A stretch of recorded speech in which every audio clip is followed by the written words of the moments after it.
आज मथुरा में भगवान कृष्ण का चिंतन कर रहा था कंस। बार बार उसको अपना काल दिख रहा था, मेरा काल कहाँ है, मेरा काल कहाँ है, मेरा काल कहाँ है। तो पता लग गया कंस को कि नंद बाबा और यमुना मैया यशोदा के आंगन में मेरा काल पल रहा है।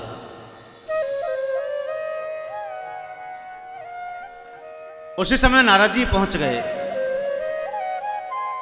नारद जी ने जाकर के कहा कि कंस, नंद का छोरा आपके समीप में ही रह रहा है, जो तुम्हारा भांजा है वही तेरा काल है, कम मारोगे? कंस ने कहा मैं इसी फिराक में हूं, लेकिन करूं तो करूं क्या? नारद जी ने ध्यान दिलवाया, आपको पता है जब बाल्यकाल में आप हिमालय पर गए थे, भगवान शिव की आराधना की थी, आपकी तपस्या से भगवान शिव प्रसन्न हो गए थे, तो शिव ने प्रसन्न होकर के आपको धनुष दिया था। उसी धनुष का आप आयोजन करिए, धनुष यज्ञ का। धनुष यज्ञ का आयोजन करेंगे तो आप सबको बुलाओ, नगर वालों को, गांव वालों को। उसी समय आप कृष्ण और बलराम को भी निमंत्रण दे दो। नारद जी के कहने से यज्ञ की तैयारी करी। उसी समय नारद जी मथुरा से पहुंच गई गोकुल में, जहां भगवान कृष्ण है। भगवान से कहा कम मारोगे कंस को? अब तो बहुत अत्याचार बढ़ रहा है, बहुत पाप बढ़ रहा है, आप कम मारोगे प्रभु, अब देर मत लगाओ। गोविंद कहने लगे नारद, तेरी यहाँ वहाँ की बातों से हम तो बड़े परेशान हैं। वहाँ क्या कह के आए हो मामा जी से, और हमसे क्या कर रहे हो? प्रभु मेरा काम तो यही है, मुझे पृथ्वी को बचाना है। इस पृथ्वी पर इतना अत्याचार हो रहा है, पापाचार हो रहा है, मुझे पृथ्वी को बचाना है। पाप ज्यादा बढ़ा तो पृथ्वी फट जाएगी, इसमें संसार समा जाएगा, जगत नष्ट हो जाएगा। उसी समय कंस ने अक्रूर को बुलाया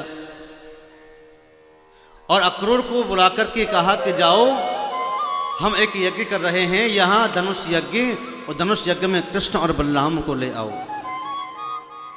कि गच्छ नंद व्रजम तत्र सुतावान दुंदवेन आसाते ताविहानेन रथेनानयमाचिरम। और हाँ, आप मथुरा में जाए, गोकुल में जाओ, और वहां से आनंद कुंदुबी, ये नाम है एक नंद बाबा का, आनंद कुंदुबी के जो पुत्र हैं कृष्ण बलराम, उनको लेकर के आओ। मेरा सोने वाला रथ लेकर के जाओ, और जो वेग से चलने वाले घोड़े हैं उनको रथ में लगाओ और गोकुल को जाओ। अक्रूर के मन में भाव आया, ये तो कंस बड़ा अत्याचारी है, दुराचारी है, पापी है, उन छोटे छोटे बालों को बुलाकर के ये मार डालेगा, ये तो ठीक नहीं है, लेकिन करूं तो करूं क्या? समझाने का बड़ा प्रयास किया अक्रूर ने।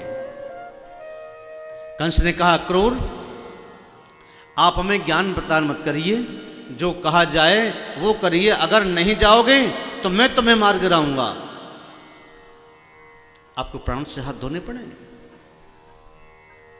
या तो आप जाइए, कृष्ण बलराम को लेकर के आओ। अक्रूर सोचने लगा, ये अत्याचारी पापाचारी पापी के हाथों से मरूंगा तो मुझे नरक मिलेगा, और कृष्ण के हाथ से अगर मर जाऊंगा तो कम से कम ठीक तो है, वहां गोविंद का दर्शन होगा, वहां मैं प्रसन्न हो जाऊंगा। बड़ा भयभीत होकर के रथ लेकर के गोकुल की ओर आए। रास्ते में कृष्ण मिल गए।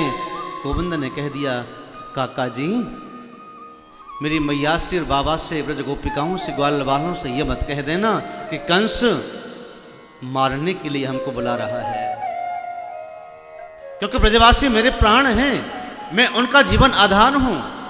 अगर वो ये सुन लेंगे कि कृष्ण बलराम को तुम लेने आए हो, और कंस मामा जी ने मारने के लिए बुलाए हैं, तो मेरे भोले भाले गोप ग्वाल, मैं यशोदा, नंद बाबा, ये ब्रजवासी मेरे बिना मर जाएंगे। ये वार्तालाप होते होते भगवान अक्रूर के साथ में घर पे आए। रात्रि काल में भोजन हुआ। साथ साथ बैठे बैठे नंद बाबा ने, यशोदा ने पूछा, अक्रूर आज अचानक आपका आगमन कैसे हुआ, जरा बताओ तो सही। अक्रूर ने कहा कि कंस ने बड़ा यज्ञ किया है, उसमें कृष्ण बलराम को बुलाया है, मैं निमंत्रण देने के लिए आया हूं, मैं कृष्ण बलराम को लेकर के जाऊंगा। जब मैं यशोदा ने सुना तो कहा, क्या कर रहे हैं अक्रूर? अरे तेरा नाम तो अक्रूर है, तो क्रूर कैसे बन गया? कृष्ण हमारे प्राण हैं, वो आंखों के तारे हैं। जब कृष्ण ही नहीं रहेंगे इस ब्रज में, तो फिर हम भी कैसे रहेंगे? इसलिए मैं कृष्ण और बलराम को जाने नहीं दूंगी, मैं बिल्कुल नहीं जाने दूंगी। गोविंद बोले, मैया अब हम कछु बड़े है गए, हम गांव में रहे हैं, हम कछु शहर देखबे जाएं, देखबो चामे तो शहर देखिए हमें। मैया तू हमें अपने हमेशा घर में ही राखे, कब वो शहर ना देखे मैंने देखने दियो। हमारी इच्छा बन रही है कि हम शहर देखने जाएं। हम भी देख करके हैं मामा को नगर कैसो है, मथुरापुरी है, बड़ो शहर है, तो हम देख करके आए कितना बड़ा है, कितना अच्छा है, कैसे लोग रहते हैं वहां। मथुरा क्या है, मथुरा जाना चाहते हैं। बलदाऊ आएंगे, हाँ मैया मैया हम भी जाएंगे, हम भी जाएंगे, हम भी घर देख कर के आएंगे, हम भी नानी के जाएंगे, हम भी नाना जी के जाएंगे, हम भी मामा के यहाँ जाएंगे। बच्चों को बड़ा शौक होता है ना जाने का। हम नानी घर आए हैं, नानी हाउस आए, नानी हाउस जाने का बड़ा शौक होता है बालकों को। गोविंद ने कहा हमको भी जाना है, हम देख कर के तो आए मामा जी कैसे हैं।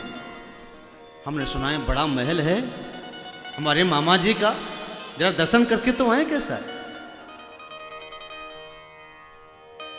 प्रातः काल हुआ, पूरे ब्रजमंडल में हल्ला हो गया कि कृष्ण बलराम ब्रज छोड़कर के जा रहे हैं शहर में। कानों ही कान में गोपी से गोपी, गोपी के कान से गोपी के कान में बात पहुंच गई। पूरे ब्रजमंडल में गोपियां दौड़ी चली आईं कि हम देखें कृष्ण कैसे चले जाएंगे हमारे बिना, हम गोविंद को जाने ना देंगी, चाहे कछु है जाए, अगर जाएंगे तो हमारे ऊपर से रथ निकाल के ले जाएं, हमारे प्राणों का हरण कर लें, हमें मार के जाएं तो हम जाने देंगी, अन्यथा तो ऐसे कैसे जाने देंगे। एक एक गोविंद गोपी का, एक एक ग्वाल का, सभी ब्रजवासियों का मन कृष्ण ने मोहित किया हुआ है, अपना बनाया है। प्रातः काल हुआ, महलों के सामने रथ खड़ा था, अक्रूर ने रथ सजा लिया, कृष्ण बलराम तैयार होकर के आ रहे हैं। इधर नंद बाबा भी कुछ ग्वाल वालों को साथ में लेकर के बैलगाड़ी लेकर के आगे बढ़ने लगे। मैया पीछे से आई, आरती का थाली आई और लाला रुकियो, लाला रुको, लाला गोविंद रुको, अब मुझे पतो पड़ गई तू मेरो पुत्र ना है, तो मुझे छोड़कर के जा रहे हो। आरती करने लगी, कृष्ण मां यशोदा से गले मिले। गोपियां अक्रूर को कह रही हैं, अरे अक्रूर तेरे अंदर बिल्कुल तरस नहीं है, तो हमारे कृष्ण बलराम को लेकर के जा रहा है, मान लो कि हमारे प्राणों का हरण करके ले जा रहा है, हम कृष्ण के बिना कैसे रहेंगे।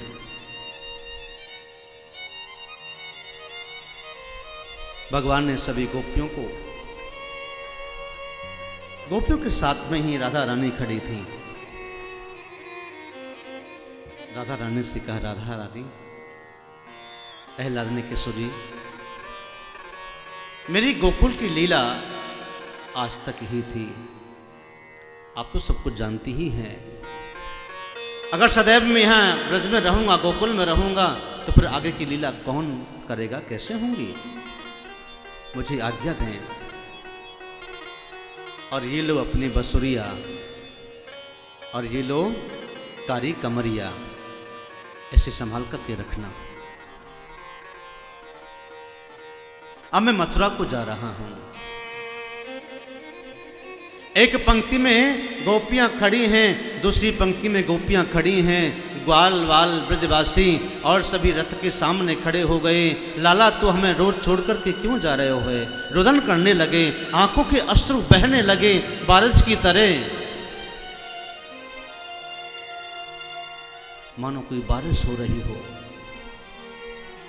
ब्रजवासियों की गोपियों का और नंद बाबा और यशोदा के इतने आंसू गिरे, इतने आंसू गिरे कि वो आंसू ब्रज की उस धरती में समा गए। इसीलिए आज भी ब्रजमंडल का वो पानी खारा है।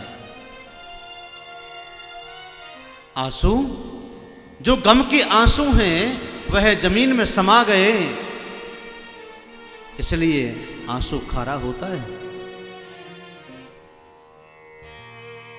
वो अश्रु बिंदु जैसे गिरे, गोविंद सोचने लगे, धन्य है ब्रज धाम, धन्य है ब्रज की नारियां, धन्य है ब्रज के लोग, जितना प्रेम आज भी है। सब्सक्राइब करें रामकृष्ण शास्त्री जी के YouTube चैनल को और हमारे वीडियोस को सबसे पहले देखने के लिए बेल आइकन को दबाना न भूलें।